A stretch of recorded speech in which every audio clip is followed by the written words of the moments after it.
Hello friends, welcome to my YouTube channel. और apprenticeship के playlist के अंदर मैंने आपके लिए एक नया अप्रेंटिसशिप की वैकेंसी लाया है, जिसका नाम है दीनदयाल पोर्ट ट्रस्ट।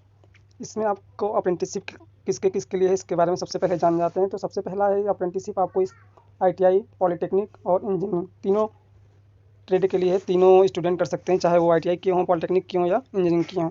तो जो सबसे पहला आपको यहाँ इसमें देखने को मिलेगा कि ITI के स्टूडेंट के लिए कौन कौन सी वैकेंसी है और कौन से ट्रेड में टोटल कितने अप्रेंटिसशिप रिक्वायर्ड हैं। तो सबसे पहला यहाँ पे आपको देखने को मिल रहा है फिटर। फिटर ट्रेड के अंदर जो है आपको टोटल 4 वैकेंसीज हैं। ड्रॉपमैन के अंदर 4 हैं और डीजल मैकेनिक के अंदर 4 हैं।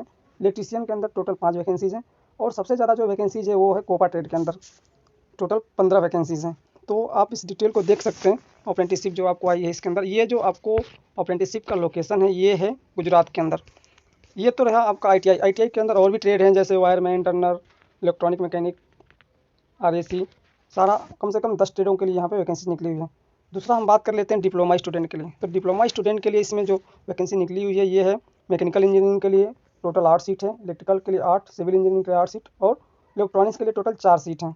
इसके अलावा इंजीनियरिंग ट्रेड के लिए भी हैं, जैसे जो लोग बीटेक किए हैं, मैकेनिकल से बीटेक किए हैं, इलेक्ट्रिकल इंजीनियरिंग में बीटेक किए हैं, सिविल में बीटेक किए हैं और इलेक्ट्रॉनिक्स में, दोनों का जो है ट्रेड सेम है, पॉलीटेक्निक और बीटेक के, और वैकेंसीज रिक्वायर्ड भी सेम है। तो अब आपको इसके अप्लाई कैसे करना है और इसका ड्यूरेशन क्या है, इसके बारे में जानकारी लेते हैं। तो इसका जो ड्यूरेशन है 1 ईयर या 10 से 15 मंथ के बीच का हो सकता है। इसमें एज कैटेगरी क्या है उसके बारे में जानते हैं। तो इसमें जो है आपने अगर ITI किया हुआ है तो या डिप्लोमा किया हुआ है तो आपको कितने एज की ज़रूरत होगी। तो इसमें जो विलो मतलब आपको 28 साल से कम एज का कैंडिडेट ही अप्रेंटिसशिप में भाग ले सकता है। इसके अलावा और भी कुछ टर्म कंडीशन है जिससे आपको नोटिफिकेशन में पूरा क्लियर हो जाएगा। आगे जब हम बढ़ते हैं तो इसमें आपको पता सिलेक्शन कैटेगरी की बात करें तो ये जो हमारा आपका जो इसमें जो सिलेक्शन होने वाला, ये सिलेक्शन आपका मेरिट बेसिस के अंदर होगा। ये जो आपका मेरिट है, मेरिट के बेस पे ही आपका सिलेक्शन वहाँ पे होगा अप्रेंटिसशिप के अंदर। इसके अलावा जो रिक्वायर्ड डॉक्यूमेंट है, तो डॉक्यूमेंट कौन कौन सी ज़रूरत पड़ेगी उसको जान लेते हैं। तो पासपोर्ट साइज़ फ़ोटो, आधार कार्ड, 10th का सर्टिफिकेट, उसके बाद अगर आप माइग्रेशन सर्टिफिकेट आपके पास है तो वो भी, उसकी भी ज़रूरत पड़ सकती है।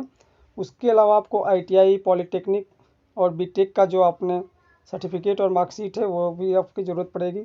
अगर आप OBC, ST या SC किसी कैंडिडेट हैं तो आपको कास्ट सर्टिफिकेट की नीड होगी। इसके अलावा अगर आप फिजिकल हैंडीकैप हैं तो वो भी आपको इसकी नीड होगी। एज को प्रूव करने के लिए आपको 10th का सर्टिफिकेट ही काम चल जाएगा। और सबसे मैंडेटरी चीज़ क्या है, आपका आधार कार्ड लिंक बैंक अकाउंट होना चाहिए स्टेट बैंक ऑफ इंडिया के अंदर।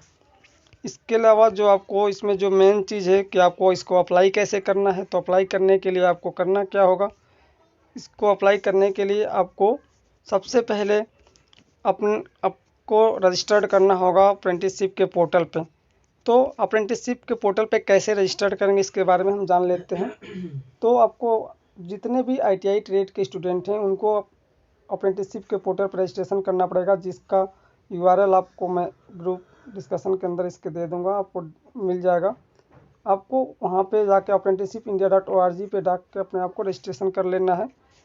उसकी डिटेल को जैसे आप उसके अंदर contact details, educational details, trade preference, Aadhaar card verification सब कुछ करने के बाद आप उसी अप्रेंटिसशिप का जो रजिस्ट्रेशनशिप नंबर मिलेगा, रजिस्ट्रेशन नंबर मिलेगा, उसके थ्रू आप जा कर के यहाँ पे दीनदयाल वेबसाइट को ऊपर जा कर के आप यहाँ पे अप्लाई कर सकते हैं। अप्लाई करने के लिए आपको करना क्या होगा, सबसे पहले आप वेबसाइट पे विजिट करेंगे। वेबसाइट पे विजिट करने के बाद जो कैरियर का ऑप्शन आएगा, कैरियर के अंदर वहाँ पे अपने आप को साइन अप कर लेना है। और जो आपको लॉगिन आईडी और पासवर्ड मिलेगा, उसी लॉगिन आईडी पासवर्ड के थ्रू आपको अपने फॉर्म को कंप्लीट फिल कर लेना है। ये तो रहा ITI स्टूडेंट के लिए। लेकिन जो डिप्लोमा के स्टूडेंट हैं उनको क्या करना है, डिप्लोमा और इंजीनियरिंग के जो स्टूडेंट हैं उनको MHRD NTS के पोर्टल पे अपलोड करना है, सारा कुछ अपने आप को वहाँ पे इनरोल करना है। इनरोल करने के लिए यहाँ पे लिंक दे रखा है, इस लिंक पे जाके आप मैनुअल को पढ़ सकते हैं कि यहाँ पे क्या चीज़ है।